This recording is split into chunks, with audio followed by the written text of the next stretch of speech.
you guys were singing today. And I loved it. And one thing that's really cool, and I mentioned this in all three services, Nino, who just led that last song, that's the first song he's ever led in our church, like all the way through. And he did amazing. And I said this in the last service, man, Nino, when he was singing, I was like, that guy's got great hair. I mean, come on. Like, God blesses some of us with hair and others not, okay? But Nino got it, man. That's so amazing. But hey, before I jump into things, I just want to point out that there are people that are joining us online. And if this is your first time joining us online, my name is Joel. I'm the pastor here at this location. And I'm in a basement. And I promise you, there are people in the room with me. It's not just me, all right? And so could you guys make some noise so they know it's like, okay.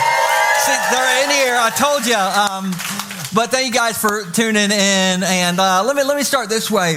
Where are my planners at in the room? Who's a planner? Okay, you're my people. I plan so much. And even when I'm standing here on the front row, sometimes I'm thinking about next week's message. And so I'm already thinking about Mom's Day. I'm like, we're going to talk about the mama meltdown. And we're talking about Mary. And it's going to be fun. And so last Monday, I was like, I had a plan. I was like, I know what I'm talking about today. I got it sketched out. I knew what verses I wanted to use. And then I felt like, and I don't want to weird you out, but I felt like I was like, yeah, you ain't doing that. And I was like, well, no, wait, I got a plan. And he's like, yeah, I got one too.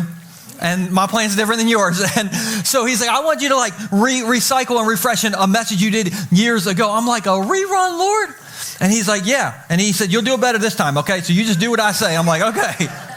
But anyway, that's where we're going. I switched directions, and I never do that. But man, God had a different direction, which is good. So I'm curious, has anybody in the room ever felt like you were in over your head before? Raise your hand if you ever felt like you're in a mess and you don't know how to get out of the mess. All right, look around.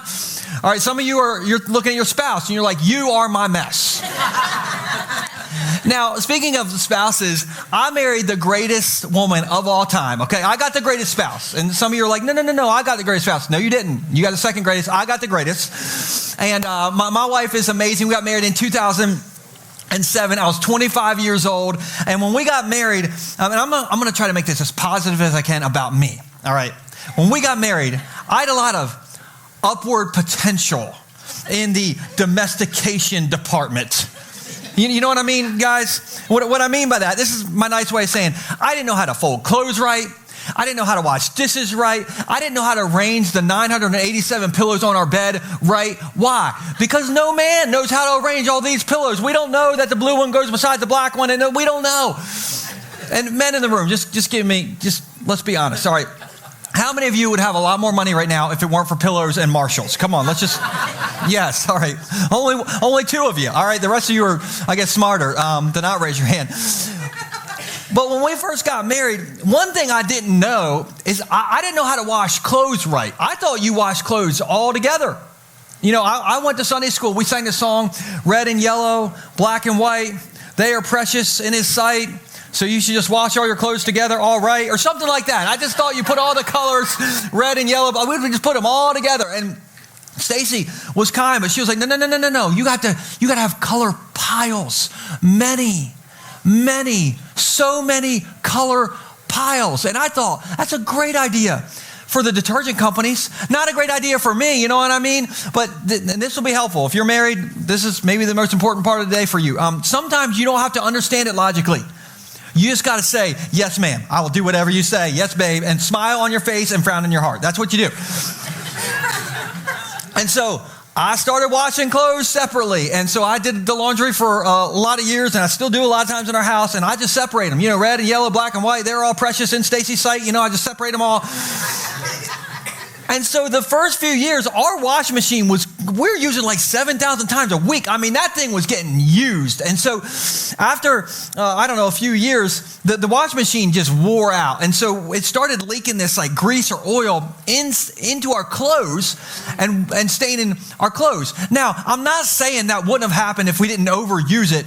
Actually, I'm totally saying that wouldn't have happened if we didn't overuse it. But I thought, I'm a mechanically, maybe challenged person, but I can work this out. I can fix this. And so I took my washing machine apart.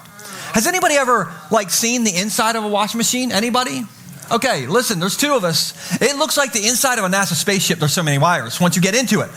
And so I took this thing all apart. There were wires all over our laundry room, and Stacey's like watching me, so she took a picture of me in the middle of trying to fix this washing machine. Okay. No, this is AI, and this is me on a NASA ship. But anyway, it looked like this. I mean, it was a mess in our laundry room. And so I was like, I am in over my head. I don't know how to fix this mess. I don't know where to go to fix this mess. And so how many of you think, but you figured it out, Joel, and you fixed it? Come on, 11 o'clock. No, I'll say all day long with like 400 plus people, I've gotten 3 people and then a sympathy. I appreciate that. No, I didn't get it back together. We went to Lowe's and bought the cheapest replacement, and then we just washed everything red and yellow, black and white, and all over Precious and Stacey's site. We just did that. But here's my point, all right? Because some of you are like, well, all right, this is fun, but what does the washing machine got to do with me and Jesus? And I heard a rumor that you all are giving out free Teslas all the mothers next weekend for Mother's Day, so I'm bringing all the moms I know. That's not true, but bring all the moms you know. But here's what is true.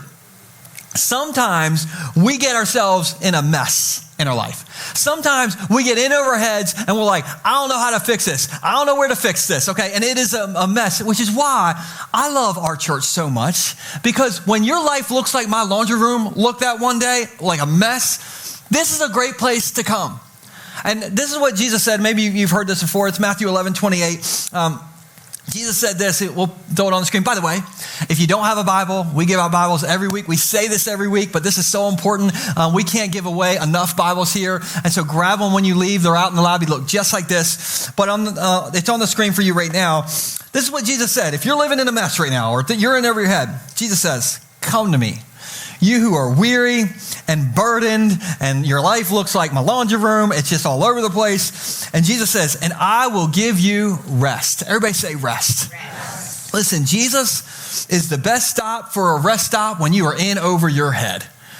And so that's one of the things I want to talk about today, because maybe you're like, well, Joel, I don't really know, like, I'm kind of new to this church thing, or I'm trying to figure stuff out. Like, why would I come to church if I have like a mess in my life? Well, we named this series, Jesus is our X Factor, and that is the answer. Because we believe that Jesus is the critical piece in a situation that holds the power to significantly alter or determine the final outcome. Have you ever noticed that happening in your life before? And so we believe that he is your X Factor. One of the things that I really, really hope is I hope that when you are having when you're walking in here for church on Sunday and you're bummed out, you're stressed out, you're maxed out, you're all the outs, I hope you walk out of here an hour later and feel a little bit better.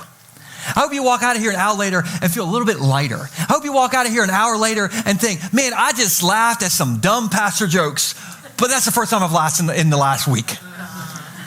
Why? Because Jesus is our X Factor. And he's like, come to me and I'm going to help you. And so today my goal is super simple. I just want to show you, and we'll put this on the screen. I want to show you the 5 types of people that come to Bay Shore. The 5 types of people that come here. Now, I know some of you are like, I already know them, Joel. Okay, you have crazy Philly sports fans. You have crazy New Jersey drivers. You know, you have people with questions during the music. You have front row avoiders. And I don't know, let's see, you have church pen stealers, all right? So these are the 5. Okay, so Joel, why don't you just give us an overview on those? Okay, no, those are 5, and you know who you are, but that's not where I'm going today. Today, what I want to do is I want to show you one completely wild Jesus story, and in one story, you'll see all 5 types of people that come to our church. If that sounds good, 11 o'clock, just say, that sounds good. That sounds good. Okay, so this story starts out with a paralyzed guy that has some friends who would do anything to get their paralyzed friend to Jesus, okay? And by anything, I mean they're willing to do home invasion, vandalism, felonies, and maybe you're like, I got a lot of friends like these guys, okay? And you should bring them to church with you. But these guys are willing to do anything to get their paralyzed friend to Jesus. Now, the paralyzed friend, we don't know how he got paralyzed. We don't know how this happened, okay? But we do know that in the town of Capernaum, which is kind of like Jesus' headquarters, we know that one day Jesus was at a house, and it's probably Peter's house, all right? And we don't know that for sure, but it most likely is Peter's house. Fun fact, you can go to Capernaum today and still see the footprint of Peter's house there. So it was a real house that he had.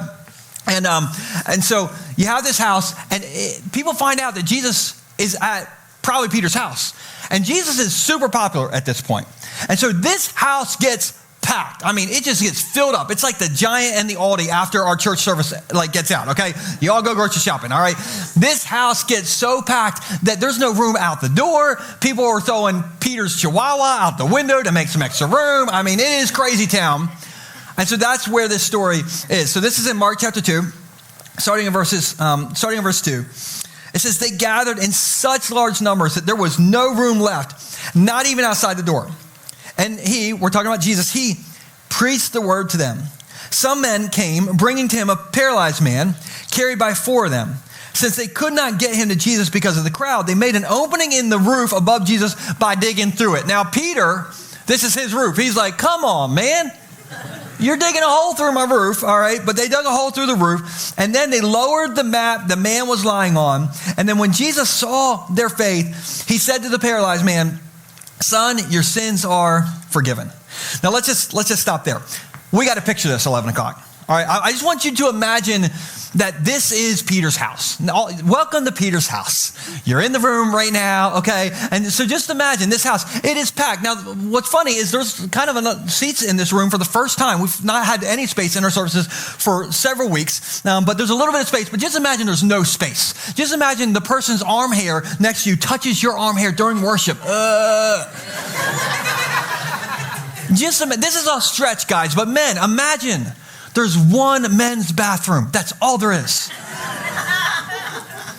And we're sitting here in Peter's house, and all of a sudden, you see a hole. Somebody digging a hole through our ceiling and Casapola's floor, and they Cirque du Soleil some paralyzed guy down into this room. Subs are falling in here. Italian meats are falling on your head. You're like, I didn't sign up for this.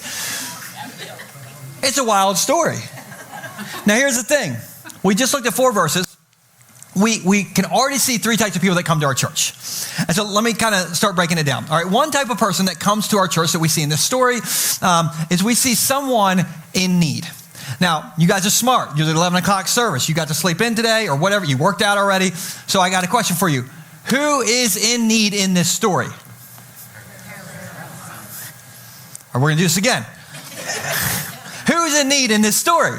That's it, the paralyzed guy. Now, somebody is probably thinking, well, Peter's also in need because he needs a new roof. He needs a new Chihuahua. Okay, and that's true. But the person who needs the most is the paralyzed guy that we just met. Now, we're going to be talking about this paralyzed guy all morning. And so we should know a little bit about him. But all we know is he's paralyzed and he has a mat. And so I thought we should give him a name so that we can refer back to him. And so maybe we should name him Matt. How did you guys come up with that? So we got Matt with a mat. All right, Matt. We'll just call him Matt. Okay, so we got Matt. And Matt, he has a need and he comes to Jesus. Here's the thing. Every single Sunday, we have so many people that come to our church and you're like, listen, I got a need today. And if you know that phrase, if I had a quarter for every single time that, or if I had a nickel for every single time that, you heard this before? All right, so if you don't know this phrase, it basically means like this it happens a lot. All right, like for instance, if I had a quarter for every single time I'm having a perfectly normal conversation with somebody outside of this basement and they don't know who I am and we're just having a great conversation, but then they find out that I'm a pastor midway through. If I had a quarter for every time that conversation got weird, I'd buy all y'all Teslas on Mom's Day, okay? Like every single person. And you would not believe the weird conversations that I have as a pastor. You shouldn't lie, but if you ever want to have a weird conversation, just midway through, tell them you're a pastor. This is what happens. One of 2 things happens, okay? If they find out midway through and that I'm a pastor, they then apologize for all the cuss words they said up until that point. Or the flip side is they start talking to me about the dragon in the book of Revelation. I prefer the cussing people, okay? So, but if I had a quarter for every single time somebody came to me in our church, okay, before church, out in our lobby or on the stairs out there or even in this room that said, hey, Joel, I need church today. Like I need it. Like today, it's like there's some stuff going on in my life. Like I need church. My family stuff is like, my health stuff is like, my job is like, okay, like I need church today. Listen, I hear that all the time. And I get it because you're not going to believe this, but as a pastor, I too need church. I need it for me. And if you know my story, you know this, you've heard this before, but I was depressed for 2 years. Back in the day, about 15 years ago, for 2 years, I struggled with depression. And by the way, if you're new, welcome to church where the pastor admits he's got mental health stuff. Trial by fire. We're glad you're here. Anyway, I do want to say this. If you're in that place right now, just listen to somebody. I just want you to hear this from somebody on the other side of it. There's hope for you. This is not going to be forever. I know you feel like you are never going to walk out of this. I promise you, you will. And let me just tell you this little tip. Admit that you're struggling with mental health. I don't think that's weakness. I think that is strength. And you are in the right place if you are in a dark place right now. And so for 2 years, when I was in that depressed place, I always need church. I really needed church then. And I would walk in here, and this was the only place I could get any sort of hope and handle on life. And I'm just telling you, I'm not just the pastor of a church. I am the product of the church. You need church.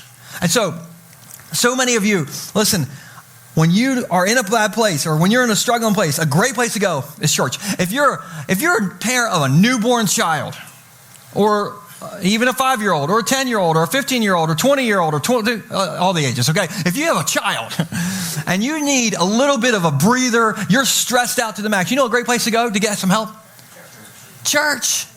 If you are struggling with depression, like I just mentioned, and you're in a dark place, a great place to go is church. If you're grieving and you need to find some comfort in your life, church. If you're struggling with an addiction to gambling, online gambling or alcohol or drugs or whatever, you fill in the blank, a great place to go is church. If you are Mr. Saturday Night, life of the party, and you know you need to dial it back a touch or 10, church. If somebody cut a hole in your roof last night and your chihuahua ran out the front door, church. Listen, we want this to be a place that when you have a need, you can walk in here and it is a judgment-free zone. And you can walk out of here feeling a little bit more hope. So every single week, there's someone with a need here. All right, here's the second type of person we see in this story and in our church. It's someone who cares. Now, I've asked this in all, the first 2 services, and really no response. Maybe the same for you guys, I'm not sure. But have you ever noticed that people care about some weird stuff, 11 o'clock? Weird stuff. Okay, this happened to me last week, but let me back up, all right? We have, behind our house, we have a walking trail and a biking trail. It's basically in my backyard, which is not great. That means there's a lot of weird people that are behind my house, okay, all the time. And listen, Jesus loves these weird people. I do not, but Jesus loves them.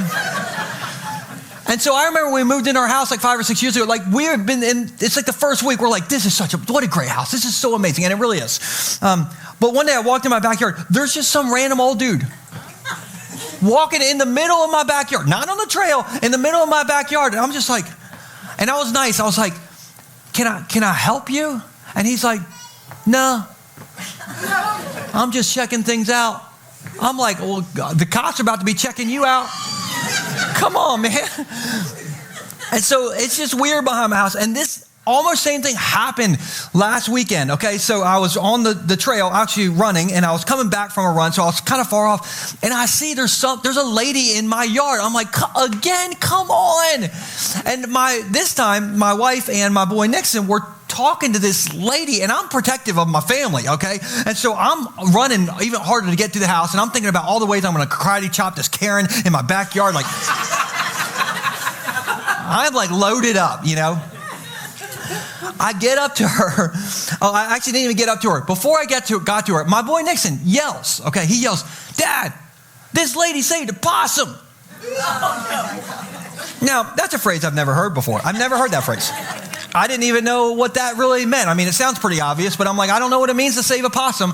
But this lady apparently saw a baby possum partially in my backyard, partially on the trail. While she was on the trail, she stopped her bike and she grabbed this possum. Now, I know, you're like, I don't believe, this story is not true. You're lying, Joel. Well, do you want to see a picture of the, all right, this is the baby sleeping possum right here. Oh. You give this thing 2 months and you will send it to possum heaven, okay? Like, it'll be the ugliest thing you've ever seen. So she saves this possum. This is how much she cares about a possum, people. She drove it 30 minutes away to some animal shelter that I guess specializes in possum rescues. I don't know.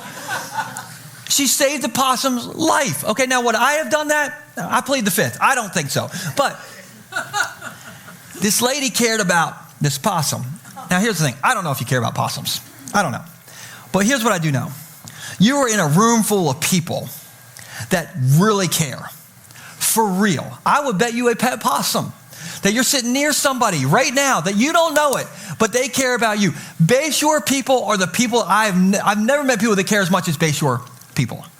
And in this story, there's some people who care. And so let me point this out. We'll put this on the screen. I highlighted it. We got the four of them. Everybody say the four friends.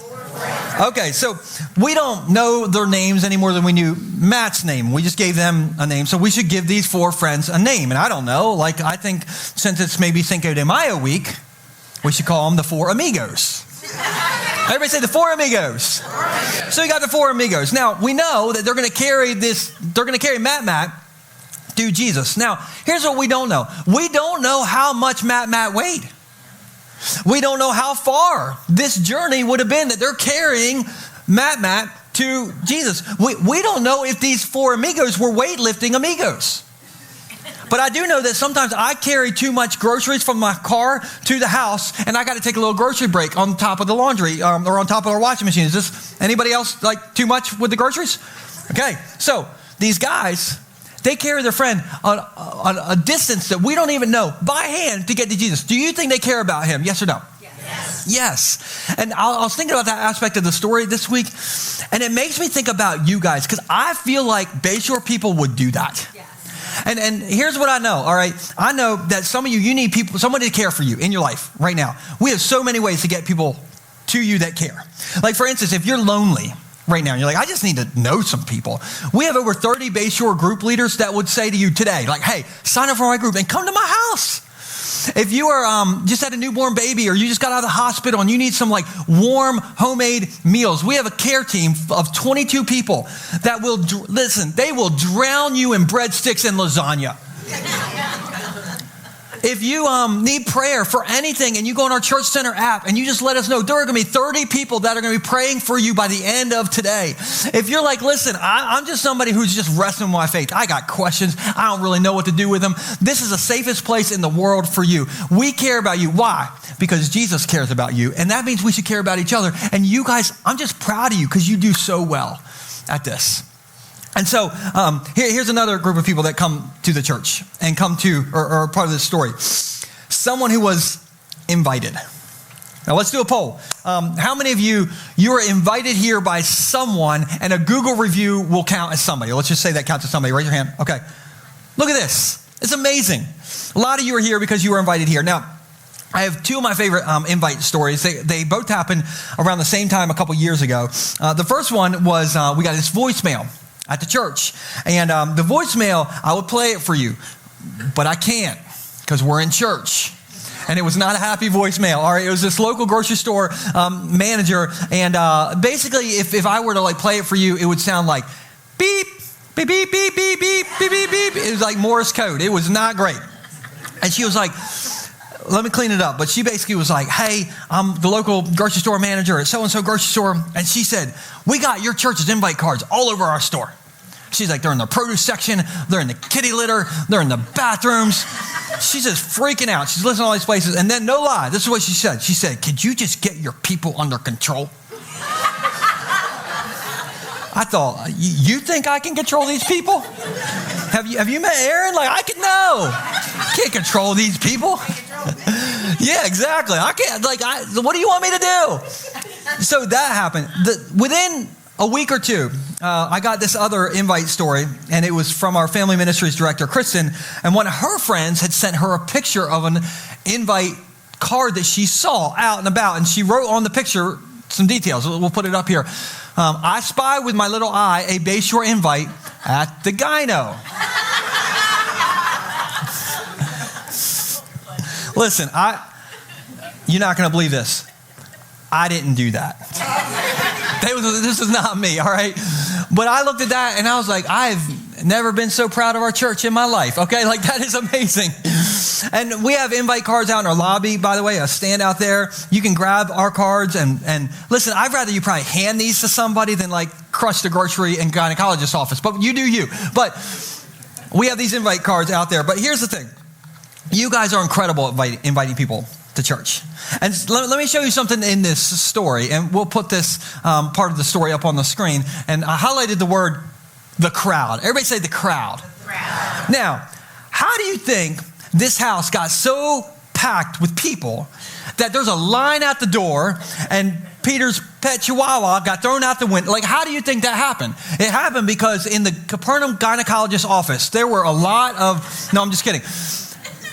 It happened because one person invited somebody, that person invited somebody else, that person invited somebody else. It was like this domino effect to the point where this place gets packed with so many people. And again, I said this earlier, but this is like the first service we've actually had space in weeks. But do you know why we run out of space here almost every single Sunday?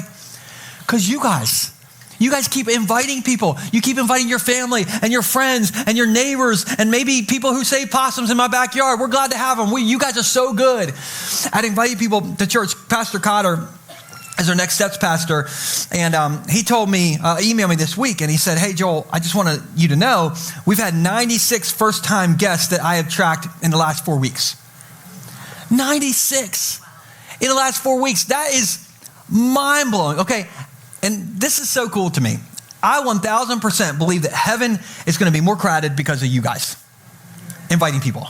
1,000%. And I use that 1,000% as on purpose because I look back at some numbers this week. And from 2014 to 2023, we saw about 500 people give their life to Jesus in this basement, which is wild. Okay, mind-blowing to me. But in not even the last 2 years, we've seen an additional 500 people give their life to Jesus. I mean, that is amazing. And so if you are inviting somebody to church, keep inviting them. Keep bribing them. Listen, tell them, hey, I'll pick you up. I'll take you to IHOP. Just get in my car. And once you get them in the car, lock the door. Bring them here, okay? And then take them to IHOP afterwards. But like, trick them, Just probably not a great idea. Our goal is to make heaven so crowded that Shell Brothers starts building neighborhoods up there. I mean, come on, they're building neighborhoods everywhere else. Can't they build some neighborhoods in heaven? Let's get some new Shell Brothers neighborhoods in heaven. And so this is what I want you to think about. I want you to think about inviting the person who you're like, oh yeah, they'll never come to church. That's who I want you to invite to church. And you might be like, yeah, but they won't come to church. They've not been to our church. I want our church to be the church that in this area changes people's perspective of what church should look like and what church people actually are like. And so bring these people with you to church, okay? And so again, you might say, there's no way. There's no way this person will come to church. Well, there's always a way with Jesus. Everybody say there's always a way. All right, let me show you how that plays out in this story. All right, you got to think about what we already know. You have the four amigos, and they hand carry paralyzed Matt. Matt gets hand carried to the house, and they're like, they're so crowded, you can't even get in the door. So they're like, well, we don't have a way to get him in. So what do? They got him on the roof. How? I do not know. They airlifted this guy up on the roof. I don't know. They get him on the roof. And then they got a problem because the roof doesn't get him to Jesus. So they're up on the roof like, well, what do we do now? We don't have a way to get him to Jesus. And one of the amigos was probably like, well, I don't know. This is Peter's house. And Peter is, he's got to be a nice guy. He's one of Jesus's guys, so he's probably nice. So like, maybe we can just cut a hole in his roof. Like he's a nice guy. It's not like he's going to cut our ear off or nothing. Church people, got it. There you go. All right. Anyway, Peter cut a guy's ear off in the crucifixion story. But anyway, so they cut a hole in Peter's roof, okay?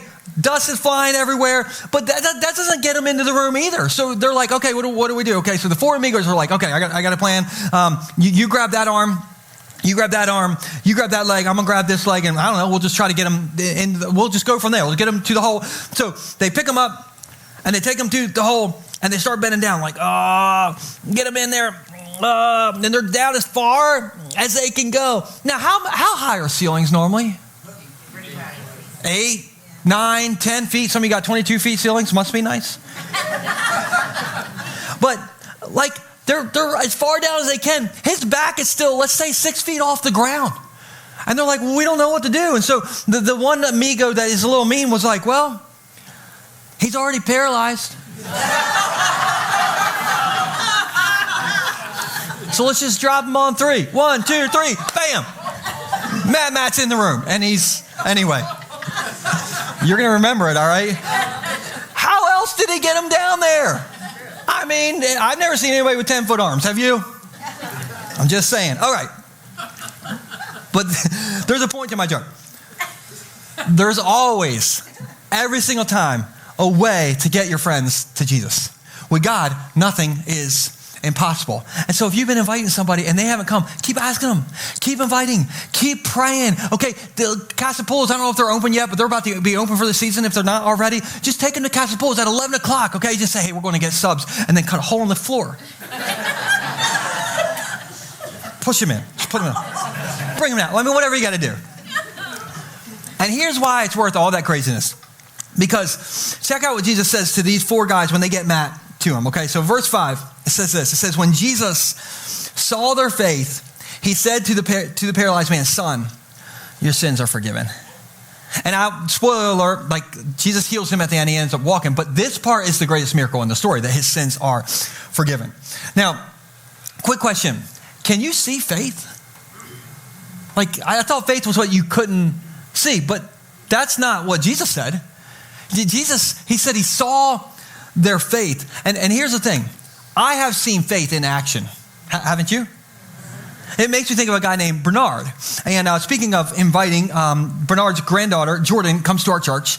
And for Easter last year, Jordan was like, hey, I want my grandfather, he lives a little ways away, but I wanted him to watch our Easter services. So she invited him to watch the Easter services. And so since last Easter, Bernard has been watching every single Sunday online. And then after a while of that, he was like, hey, I want to get baptized in this church that I watch online. And so Jordan came to us and she was like, hey, my grandfather wants to get baptized. He lives a little far away. There's a little problem. She said, he's got cancer. And he can't get into the baptismal because it will compromise his health. But if we can get him here, could you all figure out a way to baptize him? And I was like, we will find a way. And so I think he came from Severna Park, Maryland, Bernard did. And he was really sick. He got down 23 stairs, and they brought him here, and he sat right here in the 11 o'clock service in a chair right here. And here's a picture of Bernard, and this is his baptism moment. I mean,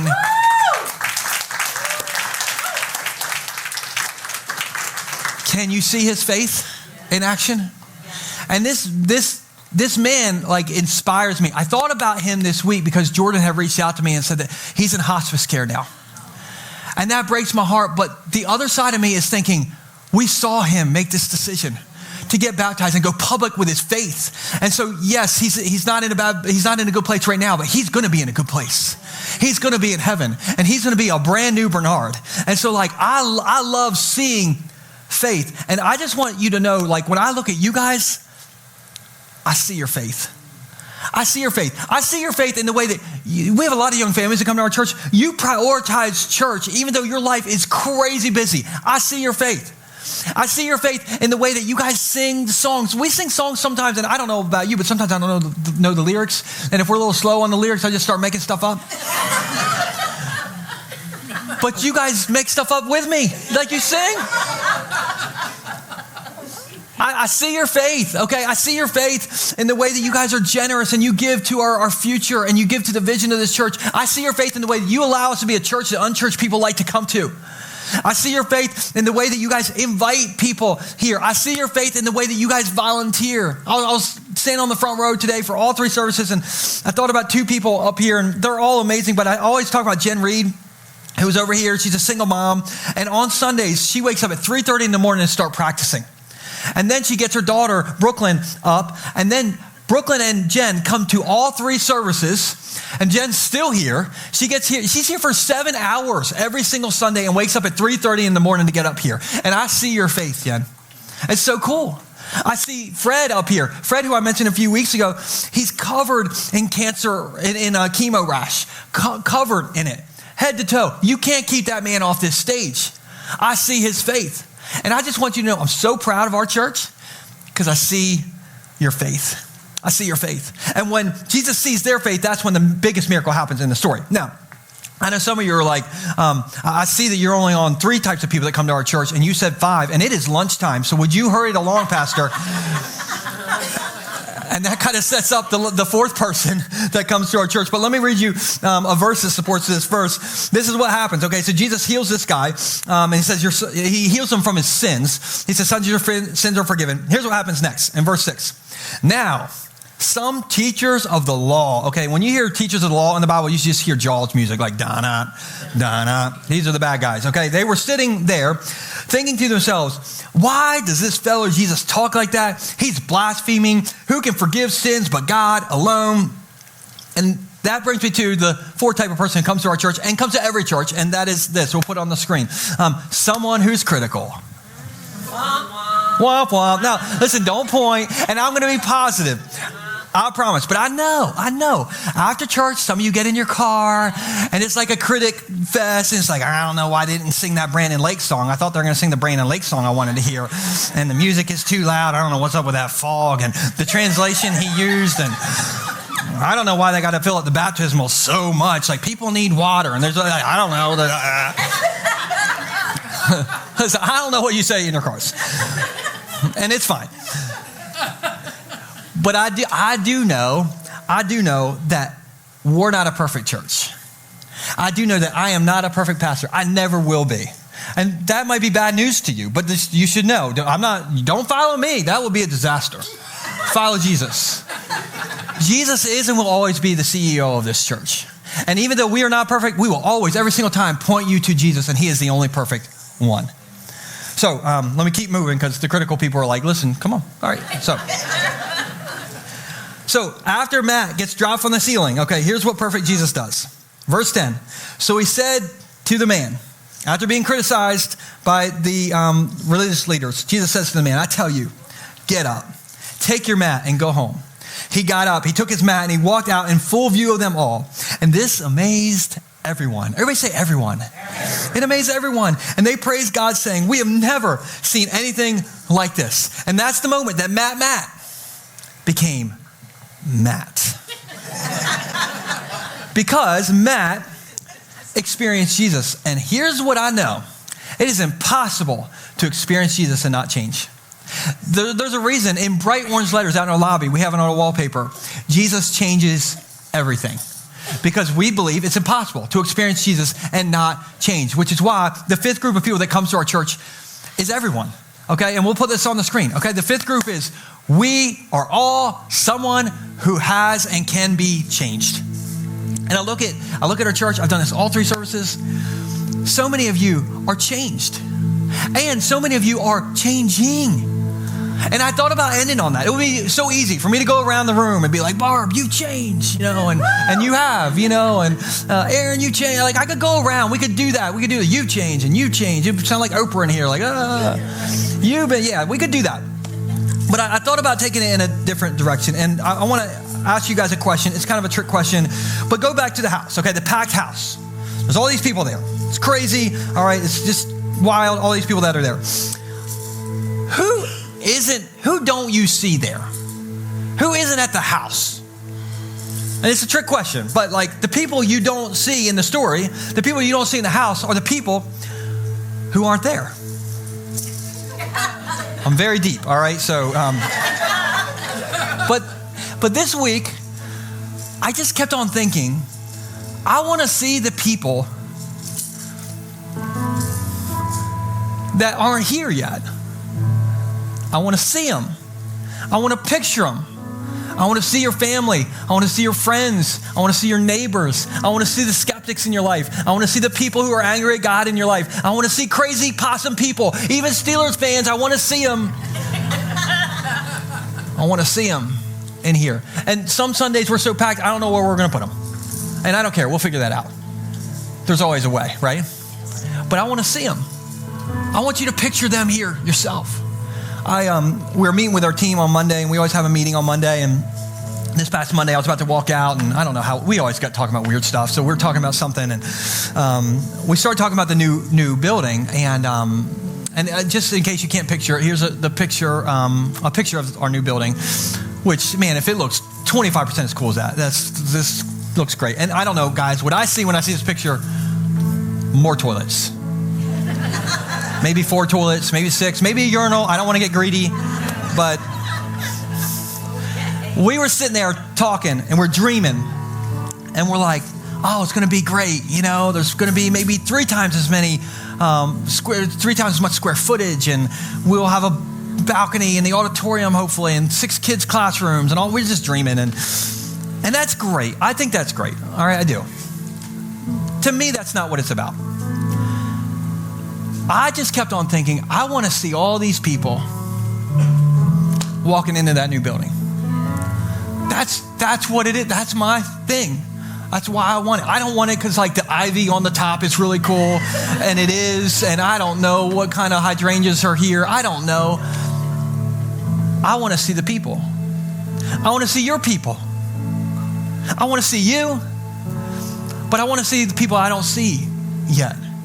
Because the types of people that are going to keep coming to our church are people with a need. It's going to be someone who cares for that need. There's going to be someone walking who got invited, maybe saw the card in the gynecologist's office. I don't know. There's going to be someone who's critical, and I welcome that person. And there's going to be life change after life change after life change, because we're all someone who can be changed, because one experience with Jesus changes everything.